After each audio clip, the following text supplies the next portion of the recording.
Olá pessoal, tudo bem com vocês? Hoje nós vamos falar do modelo biopsicossocial e uma introdução ao método clínico centrado na pessoa. Vamos lá?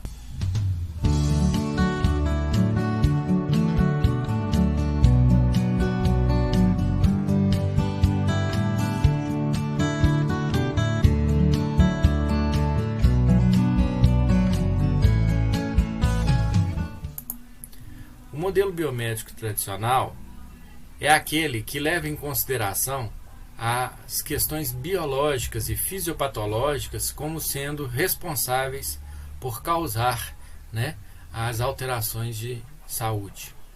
Ela tenta explicar tudo a partir dos princípios fisiopatológicos e os desvios biológicos mensuráveis. Exclui as dimensões social, psicológica e comportamental da doença. O médico, portanto, não precisaria se preocupar com essas questões. Embora a tecnologia disponível esteja avançando cada vez mais nas últimas décadas, é necessário que a gente consiga, durante a relação médico-paciente, que o mesmo aceite as intervenções que estão nos propostas. Para isso, é necessário, muitas vezes, explicar para ele por que nós estamos tomando aquela conduta, a fim de que ele seja motivado, se torne cooperativo e mantenha-se aderido à terapêutica que for proposta.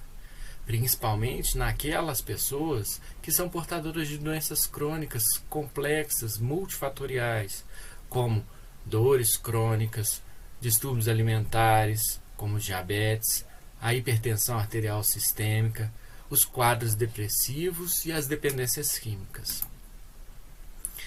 O modelo biomédico mostra-se muitas vezes deficiente na aquisição e na precisão do seu diagnóstico. Estudos mostram que uma consulta centrada na doença é capaz de revelar apenas 6% dos diagnósticos das esferas psíquicas e sociais. Nada de surpreendente a partir do momento que a gente sabe que, a partir desse modelo, não se preocupa com essas esferas. No entanto, na atualidade, essas patologias têm se tornado cada vez mais frequentes. Outros estudos também interessantes sobre habilidade de comunicação falam que, se o médico começa a consulta com uma pergunta aberta, tentando propiciar um ambiente em que o paciente se sinta mais confortável, ele falará, em média, apenas 2 minutos de maneira ininterrupta. 80% dos pacientes falariam apenas 2 minutos. Isso não é muito no contexto de uma consulta que pode durar de 20 a 30 minutos. No entanto, isso faria com que ele se sentisse mais satisfeito com a nossa abordagem, mais ouvido, acolhido e compreendido muitas vezes. No entanto, esse mesmo estudo mostra que os médicos interrompem esses pacientes muito antes disso. Em 70% das vezes, os médicos interrompem o paciente com menos de 18 segundos de fala. Então, é importante a gente levar isso em consideração, considerando que 2/3 dos diagnósticos são feitos apenas com a história clínica. Portanto, é importante enfocarmos nessa habilidade que é plenamente passível de ser desenvolvida, a comunicação efetiva. Então, o modelo biomédico mostra-se insuficiente para obter sucesso no tratamento. Já o modelo biopsicossocial da doença, ele inclui, como o próprio nome diz, os fatores psicológicos e social agora no contexto da pessoa. As variáveis psicológicas e sociais desempenhariam um papel-chave no desenvolvimento, curso e desfecho das doenças, e os eventos de estresse estão associados com o desenvolvimento subsequente de doença física. Baixo suporte social é algo que aumenta muito o risco de morte. Depressão e outras condições psicossociais de estresse como o burnout, na sobrecarga de trabalho, estão associadas com a supressão do sistema imune. A perspectiva teórica que atribui relevância ao relacionamento médico-paciente no desfecho da doença é uma questão também significativa. Um nível ótimo de cuidados pode ser provido por profissionais que estejam conscientes dessas dimensões e sejam habilidosos na sua avaliação e no manejo. Por exemplo, consideremos que a doença é a mesma, é um retângulo vermelho. Essa doença pode ser qualquer doença simples, causada por um vírus ou uma bactéria. Ela vai ter os princípios biológicos e fisiopatológicos semelhantes em todas as pessoas. Entretanto, as características de cada pessoa podem diferenciar e muito a sua manifestação. Não é verdade? Por exemplo, uma gripe, para algumas pessoas, pode soar simplesmente como algo comum e que a gente supera sem maiores problemas. Para outras pessoas, essa situação pode ser extremamente incômoda. É importante a gente falar agora do conceito de saúde, segundo a Organização Mundial de Saúde. Em 1948, colocava-se como sendo saúde um estado de completo bem-estar físico, mental, social e espiritual. Conceito extremamente utópico, uma vez que completo bem-estar é algo muitas vezes inatingível. Em 86, esse conceito, com as discussões, foi evoluído de uma maneira mais interessante e mais factível, mais compreensível, porque a saúde passou então a ser compreendida como um conceito positivo envolvendo recursos da vida cotidiana, recursos sociais e pessoais, bem como capacidade física. Saúde não é mais o objetivo da vida, mas ela é algo que nos permite viver. Muitas vezes, a pessoa pode estar portando uma doença e, no entanto, sentir-se saudável, porque é capaz de cumprir todo a sua rotina. E, em outras vezes, a pessoa não tem doença do ponto de vista biológico e, no entanto, sente-se extremamente adoecida e incapaz de realizar as suas atividades. Temos que lembrar que os pacientes muitas vezes vêm até a gente para as consultas com muitas questões que nem sempre ele vai conseguir explanar sobre, se não forem estimulados a tal. Eles ficam às vezes com dúvidas do que aconteceu, por que aconteceu, como aquilo foi acontecer, por que naquele momento, por que com ele, o que ele deve fazer, como ele deve agir, e se ele não agir, o que vai acontecer? São muitas dúvidas e a gente precisa dar abertura suficiente para que ele possa abordar algumas dessas questões com a gente no consultório. Portanto, o método clínico centrado na pessoa, ele veio exatamente para tentar nos auxiliar de maneira sistemática a identificar esses fatores e auxiliar na melhora dos nossos pacientes. Segundo Enid Balint, em 69, o método clínico centrado na pessoa seria a compreensão do paciente como um ser humano único. Bernie Long, em 76, um estilo de consulta onde o profissional usa o conhecimento e a experiência prévia e a experiência do paciente para direcionar a interação. Seria como se a consulta fosse um encontro de dois especialistas, o médico, especialista em medicina, e a pessoa, especialista em si mesma. McQueen, em 1989, diz que uma abordagem onde o profissional tenta entrar no mundo do paciente e ver a doença através dos seus olhos. Lane Davidoff, em 96, fala sobre os cuidados que são congruentes com e respondem às necessidades, desejos e preferências do paciente. É aquilo que a gente falou anteriormente. Quando o paciente entende e a gente consegue compreender e fazê-lo compreender o que está acontecendo e como precisa agir para a sua melhora, a sua recuperação, ele se torna mais cooperativo e, portanto, o resultado, o desfecho final será mais agradável para todos nós. Gray diz que o modelo de relação médico-paciente que propõe uma ruptura no papel historicamente passivo dos pacientes no processo do seu cuidado. Muitas vezes é cômodo para nós médicos fazermos com que o paciente nos obedeça, mas a gente sabe, até quando naquelas situações a gente é paciente, que a gente não vai fazer algo que a gente não concorde ou que a gente não tenha compreendido. Por isso é importante empoderar a pessoa que nos procura para que ela assuma os próprios cuidados de saúde.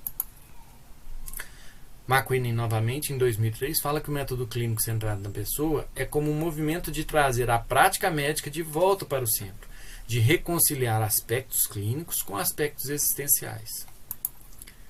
Então, é essa aliança terapêutica necessária de ser estabelecida.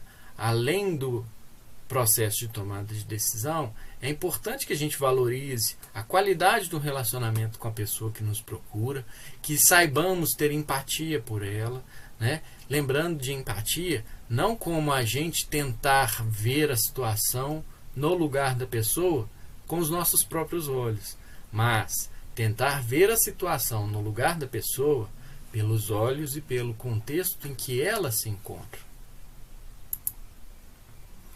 Esse compartilhamento de poder e de responsabilidades fará com que a relação profissional-pessoa seja mais horizontalizada, e isso faz com que ele possa se sentir mais à vontade em nos questionar e aumente a sua adesão, melhorando o desfecho. O método clínico centrado na pessoa surge bem antes, né?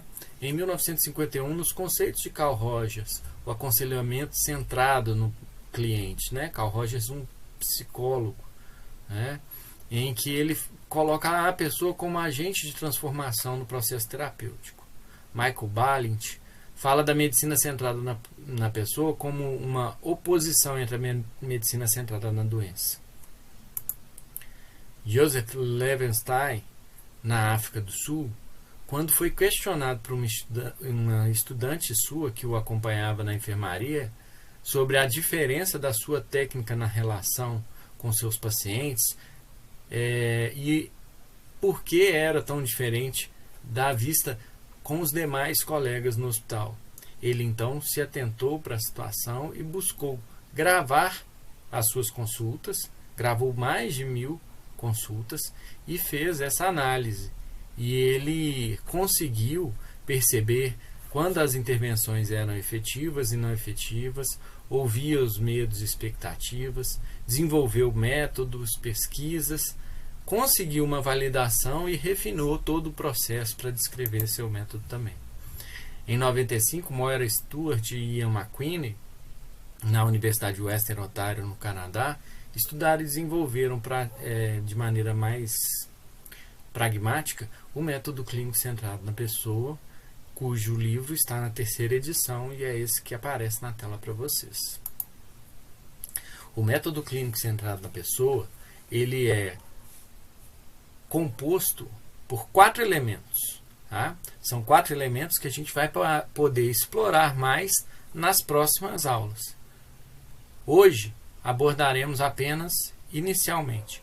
O primeiro conceito é explorando a saúde, a doença e a experiência da doença. O segundo componente é entender a pessoa como um todo, o indivíduo inserido no seu meio familiar e no seu contexto social. O terceiro componente é elaborar um plano conjunto de manejo dos problemas. E o quarto, intensificar a relação entre pessoa e médico. Vejam que a gente tenta buscar alterar até mesmo o nosso vocabulário, colocando que o método clínico é centrado numa pessoa e não no paciente, exatamente para quebrar aquela ideia de passividade. O paciente precisa ser alguém ativo, por isso preferimos falar do método clínico como centrado na pessoa, ok? Os 4 componentes do método clínico centrado na pessoa são apresentados de forma separada, única e exclusivamente para facilitar a compreensão didática de cada um deles. Na prática, a gente vê que eles estão estritamente interligados e que podemos usar de cada um deles ou buscar pistas sobre o aparecimento deles em vários momentos da consulta. É necessário que estejamos atentos o tempo todo para que possamos fazer isso de uma maneira bem dinâmica. O médico habilidoso vai conseguir mover-se com empenho entre para frente e para trás com cada um desses componentes e seguirá as dicas dadas por cada uma das pessoas que nos consulta, e isso com certeza se tornará cada vez mais fácil à medida que a gente for utilizando o método. Um esquema proposto, adaptado exatamente do livro, né, Método Clínico da Medicina Centrada na Pessoa, da Moira Stuart e do McQueen, é esse aqui, onde a gente tem a doença, a experiência da doença e a sensação do que a pessoa entende como saúde, né? E aí a gente vai explorar a saúde, a doença e a experiência da doença, o primeiro componente. E vamos tentar desenvolver um entendimento integrado. Olha, o vai e volta aqui, né, dos elementos à medida que as pessoas vão falando com a gente na anamnese. Depois, a gente vai entrar mais especificamente a pessoa com os seus conceitos, né, o seu contexto próximo e o seu contexto mais distante. O que ela entende de cada um desses conceitos. O terceiro elemento, ele já é para elaborar um planejamento comum. Às vezes, a pessoa não sabe direito ainda o que é que está acontecendo e não entendeu como que ela pode se ajudar. E a gente vai levantar, então, quais são esses problemas, quais são os objetivos, qual o papel de cada um de maneira realista. Qual é o meu papel enquanto profissional, médico, e qual é o papel dela enquanto pessoa responsável por si mesma. Vejam que os elementos estão interligados e vão e vêm. Além disso tudo, a cada consulta, e a medicina de família e comunidade permite que a gente faça dessa forma, né, a gente vai aumentar o aprofundamento, porque não vamos conseguir esgotar tudo isso em uma consulta só, na maioria das vezes. Mas é importante a gente manter-se focado em tentar resolver aquela primeira situação, e à medida que for possível, a gente vai aprofundar nas demais demandas daquela pessoa. Ok? Então, era isso que a gente tinha proposto para a gente estudar hoje. Né? A clínica centrada na doença, ela é só a ponta do iceberg. A clínica centrada na pessoa, ela mostra às vezes muito mais do que a gente imagina. Então é isso, pessoal. A gente finaliza aqui essa primeira parte. Espero que facilite e motive vocês a iniciarem nas leituras propostas, e na próxima webconferência a gente vai conversar e aprofundar em cada um dos componentes do método clínico centrado na pessoa. Ok? Até lá! Fiquem em paz!